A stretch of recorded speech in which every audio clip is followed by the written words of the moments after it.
So here we are again with the, I think I call it an 82, 185. Clearly, front tire's off. It's over here. It's going to show an easy way of, I guess, more of how to do front wheel bearings. It's pretty simple. Because when you first get your brakes off, mine just kind of fell off. I just noticed that hub looks loose. No, it's not. But basically, on the outside of this, you have your seal. You'll see.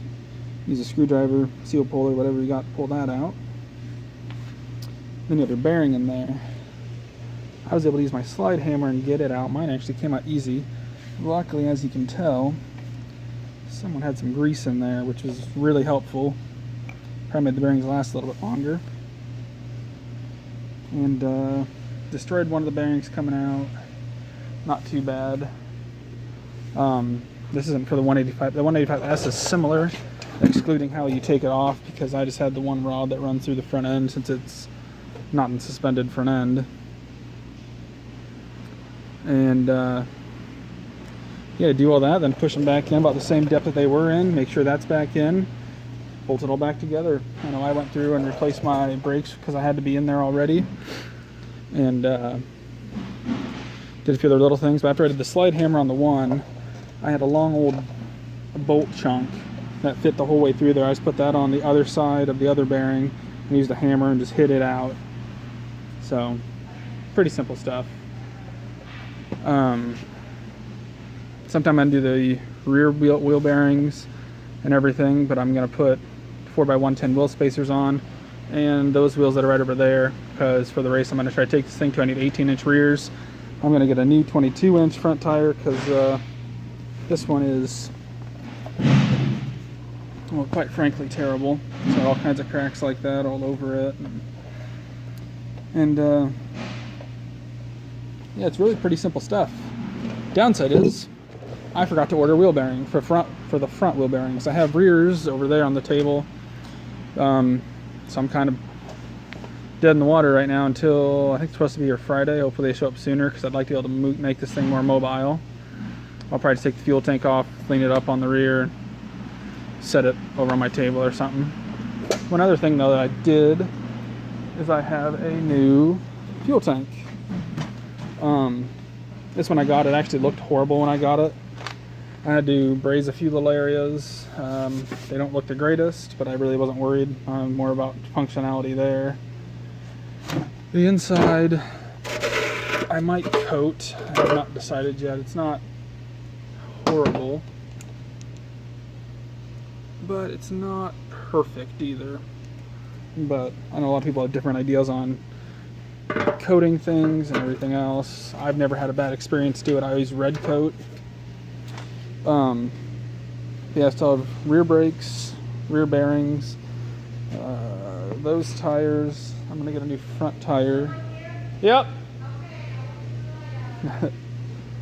And a couple other things are coming. Different header pipes. I don't think that's the correct one that's on it. Pull rope broke on me a few days ago. Gonna replace that. I also think that my flywheel stator, whatever you want to call it, key broke in there, because now it doesn't want to start. And it was starting pretty easy. As my fuel's on.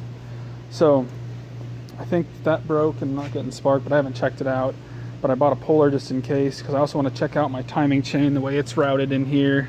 So I'm getting a ton of metal shavings. One thing I think of is when I put this engine together, I noticed that, well, let's look at this one.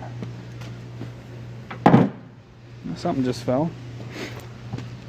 That flat piece on right where my light's at, right there, that separates that side and that side of the timing chain, it was kind of worn through, I think somewhere in over on the top. Yep. So I'm thinking that my timing chain might have came back around this side. Now it's eating its way through there. So I want to inspect that, because I know when I did the camshaft, it was trying to move around, and I think if it's anything, it's not main bearings, that's what it is. I know these bearings felt good and everything, and I'm using that Rotella T4 on these, and with the old lower that's sitting right there, it had bad clutches. Plus I couldn't get the cover off that's right here, because there was a bolt in there that the head was just gone on.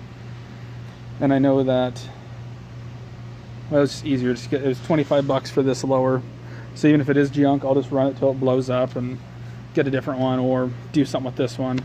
I have no idea how this one is, because I've never ran it. I got it as a parts one. I was going to originally use it, but the shifter is welded on. I know there was some rust on here. I can't really move stuff around right now, and the crank and everything, and the rod. So I wasn't going to use it, but if I need to, I will. I believe this might be a 200S lower, but it should swap in, no problem. And yeah, that's pretty much it for this thing right now. I know I need to stitch this up a little bit. If I hit big bumps, the light falls out, but who needs lights? And I guess I got 2 new brake handles because this didn't have any in it. New cable here, that's the same old cable. Rear brakes don't really work very well. It's because they're not adjusted correctly. That's I'm going to open all that up, check everything out, replace bearings, get all that stuff done. And a few other things. I'm not upgrading anything on it, just making it more functional. I'm fine with how my terrible looking plastics are and everything else. Only I'd like to maybe get a different seat pan, because that one's kind of rusted through. I would get just a cover, but I don't know how you'd staple the cover to a metal pan. So I think that's going to be about it for this one. I've got to get wheel bearings sometime now, and probably make another video whenever I tear into the rear end, I guess. So that's that.